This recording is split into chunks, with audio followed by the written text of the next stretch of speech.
Hi, boys and girls. Ready for our second day of reading about learning about the Industrial Revolution, I hope. Yesterday, we talked all about factory conditions for workers and how poor they were and dangerous. And so today I want us to focus specifically on the issue of child labor.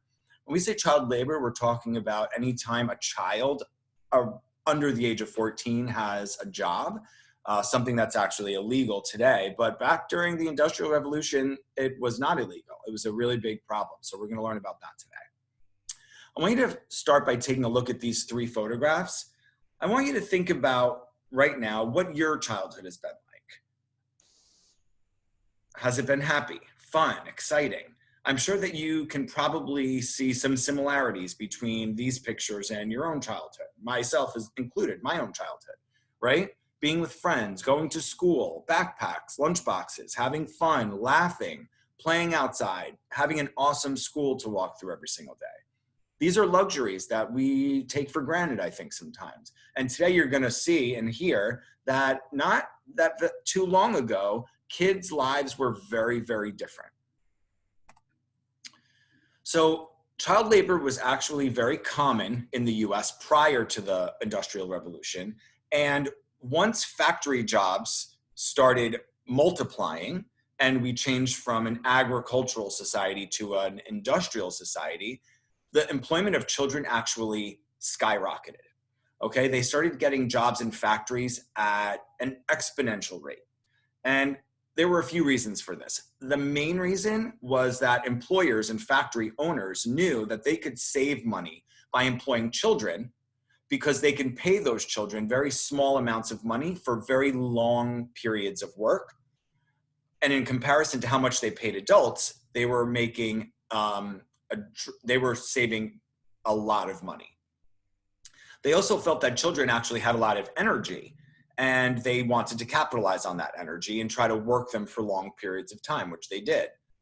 Children, they realized and used to their advantage, also being small, could fit into small spaces and between machinery. Now, you'll remember yesterday we talked about factories and the conditions were such that they were overcrowded, not only with people, but with actual machines. So these were not big, open, wide spaces.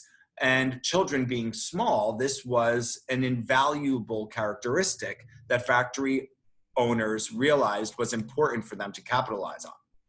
Children were working 12-hour days. We talked yesterday about adults working 12 to 16-hour days. Adults are equipped to work for long periods of time where we have stronger bodies, we have stronger minds. Children working for long periods of time like that can be very detrimental to not only their physical health, but also to their mental health. Now, they were usually standing the entire time, and you guys probably don't even realize, but kids actually get very tired in much shorter periods of time than adults do. So working for a 12-hour day, standing up the entire time, was probably very harmful to these children. And working 6-day weeks, 12 hours a day, they would only get paid $2 for that entire week. And that was drastically less than how much the factory owners would have paid an adult man or woman for the same amount of time. Textile factories were a really common place for children to be working during the Industrial Revolution. They were mostly employed as spinners and doffers. Their job would be to watch the spinning machines, and if the thread was to break, they would be responsible for mending the broken thread or replacing the full spools. And again, the owners paid them very little money to do this work, and they also made them work in these very small spaces. There was not a lot of space in these places for the kids to move around. They were stationary. They most likely were dedicated or assigned to one machine, or maybe a row or two of machinery, and they stayed there the entire day, and that was their job. That was their job assignment. I also want you to think about the responsibilities that these kids have, and let's try to do it by thinking about in comparison to your life. What type of responsibilities do you have today? Well, I know mostly your responsibilities are to go to work, to go to school, to get your schoolwork done, do your homework when you get home, make sure you brush your teeth, right? All like the basics. But the bigger things, the more important things in life, like your healthcare or your food supply, your transportation, your overall safety, those responsibilities are actually taken care of by someone else, your parents, your grandparents, your teacher, right? These kids, they were responsible for all of those things for themselves very often. They had a job, and this money that they were making was most likely going to providing for a family or a set of parents or sick family members. Okay, so I want you to also realize that the responsibilities that these kids had at this time were far greater than the responsibilities that you or I had as children, as you are now. We talked yesterday about the conditions in the factories being dangerous for adults. Well, in fact, of course, if they were dangerous for children, but they were almost doubly dangerous. Children were twice as likely to get badly injured working in these factories than adults were. Imagine little kids crawling through heavy machinery, going into small places, really makes for a disaster waiting to happen. Okay, the conditions were horrible, and the children were very, very often badly injured. Okay, some of the things that could cause direct or indirect injury were the noise of the machinery roaring and blasting in their ears for 12-hour clips. Okay, that often led to hearing loss for the kids. The windows, we talked yesterday about how there were very few windows. Well, the few windows that there were kept closed all the time to lock heat into the factory. Because what they realized was that in the cotton mills and the textile factories, heat was a good thing because heat stopped the thread from breaking. So they wanted to keep the windows closed and lock the heat inside. Having the windows shut also caused cotton lint to fill the air. The kids breathed the cotton lint, and the cotton lint would settle into their lungs, causing fatal diseases such as tuberculosis and pneumonia. Again, operating heavy machinery led to the loss of fingers and full hands or legs. Kids were often maimed and lost a limb in a machine accident. Let's take a look at these two photos here. They were photographs taken by a famous photographer named Louis W. Hine. Louis W. Hine was a crusader, if you will. He wanted to bring attention to this issue of child labor during the Industrial Revolution. And he decided that he was going to document this period in time through photography. And he did it so that he could get the word out there and then also teach people like us 100 years later of the mistakes that we needed to learn from. So let's take a look at both pictures. And I want you to think about how old these kids are, what their work responsibilities might be, and what their overall lives must be like. The photo on the left is of a young girl. She is a spinner at a cotton mill. And her job is to oversee those 2 rows of spinning machinery. Okay, she stays in that aisle all day, 12 hours a day, watching those machines to make sure that they are working effectively at a pace that the supervisor and the factory owner are going to be happy with, that they're going to get a product that they can sell. So she has a really big responsibility, okay? And she's only about 9 years old. So 3rd, 4th grade, maybe 3rd grade, I would say. And, you know, her life is probably not that great. She's not going to birthday parties or play dates or rock and jump or playing video games or even outside playing sports or playing with her friends. She's spending all of her waking time in that aisle right there. On the right, those are 2 boys, and they are about 8 years old, and they work in a textile factory. And they're valuable because of how small they are and how light they are in terms of weight, so light and small that they can climb up onto the spinning frame to fix the broken threads and replace the empty bobbins. Okay? Again, factory owners found them to be very valuable because they were nimble and they can get around things and get in little places, and you didn't have to pay them a lot of money. So their lives, again, not anything like the lives of kids today. They're not going to school. They're not having enjoyable activities or learning experience or social interactions, the ones that we're all used to. During the Industrial Revolution, there was a group, and they were called the Breaker Boys, okay? The Breaker Boys worked in a coal mine, and they had probably the most dangerous jobs. Okay, they were to sit in almost total darkness in the coal mine, and they had to separate coal and rocks as they flew by them on a conveyor belt.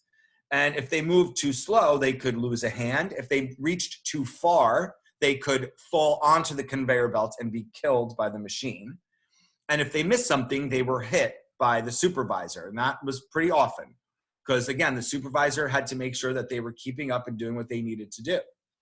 They developed respiratory problems, breathing problems, and scoliosis, a curvature of the spine from breathing in coal dust so regularly and from sitting hunched over next to the conveyor belt for hours and hours and hours on end. Now, these boys were often the sons of coal miners, so they actually didn't view the threat of death and injury as a bad thing. It didn't stop them from wanting to be a breaker boy. It didn't deter them from the job. In fact, they had been taught by their fathers and uncles and other men in their lives who were probably also coal miners that the risk they were taking to do the job, to be a breaker boy, was actually a sign of bravery and courage. Let's take a look at a day in the life of a child laborer. Okay, this boy's name was Thomas Smith, 10 years old, about the same age as all of you. And we're just going to go through in a typical day for him what it looked like. So 4:30 a.m., Thomas's dad would wake him up. He'd wash up and he would get dressed and get ready for his 12-hour day of work. And about 5 a.m., he would eat his breakfast really quick, which was oatcakes and gruel. Gruel was a soup, thin soup, made of oats, potatoes, water, and milk. Sounds not very good. And it didn't taste good. It was pretty nasty, but he ate this because he knew that it would fill his belly and give him energy for like the whole day, because he knew how hard it would be to work on an empty stomach. So he wanted to fill up as much as possible. By 5:30, he was running to the mill. Even if it was raining, snowing, whatever, the mill operated under all weather conditions. So it didn't matter what the weather was like, he was going to work that day. By 6 a.m., he was starting his job. His work assignment was to oil a big machine called a mule. And he had to make sure that that mule kept running all day. It was a really important machine in the mill, and he had to keep it running by oiling both the top and bottom spindles. By 12 p.m., Thomas would get a 30-minute lunch break. He would be able to eat a piece of bread and drink only dirty water. There was no clean water for him to drink. And the machine was actually still running while he was eating. So he had to watch the machine as he was eating. So it wasn't even a real true break. He had to, kind of multitask. By 2 o'clock, he was doing his other responsibilities. He was also responsible for repairing other machines, sweeping floors, cleaning the factory. And at one point during the day, he had to repair a machine strap, which was a really dangerous task. And it was a skilled task also. It wasn't something you could just come in off the street and do without having been trained to do it. He was actually trained to do something very important and very specific, but also very dangerous. He actually almost lost his hand trying to fix the machine strap that day, but thankfully he didn't, and he was able to get the job done. By 8 o'clock, the release bell finally rang, and his workday was over. He was so tired that he almost couldn't walk home because he was so exhausted. And he knew that even though he was so dirty from working all day, by the time he got home, he wouldn't be able to wash up, and he'd just have to go to sleep dirty. So you can imagine that wouldn't be a good feeling. So by 8:15, Thomas arrives home, and he's able to have a quick dinner with his family, which consisted of vegetable soup and milk.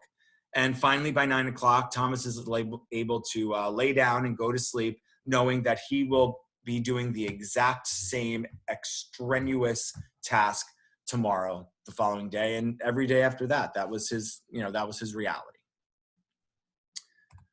Okay, so what I want you to do today is I want you to, just like the timeline or the day in the life of Thomas Smith, I want you to create a day in the life timeline for a fictional child laborer. You can make up their name and age. I want you to remember the facts that we've learned about what life was like for children during the Industrial Revolution. You might want to come up with a daily timeline for an 8-year-old girl working in a cotton mill or an 11-year-old boy working in a coal mine. I want you to be creative. I want you to use the details and information that we've learned over the past 3 days, all that you've learned about Industrial Revolution and all you've learned about children during the Industrial Revolution. I want you to write in complete sentences and give as many details as possible. You're going to do this on the document titled A Day in the Life, which was attached to your assignment today. And this is going to be turned in. So I'm really excited, as are your other teachers, to see the timelines that you guys come up with. I hope that you enjoyed this lesson today. I think it's really interesting. And I think that it really gives us good perspective that we need to appreciate the lives that we have and the things and the luxuries that we have been given that kids didn't have as little as 100 years ago.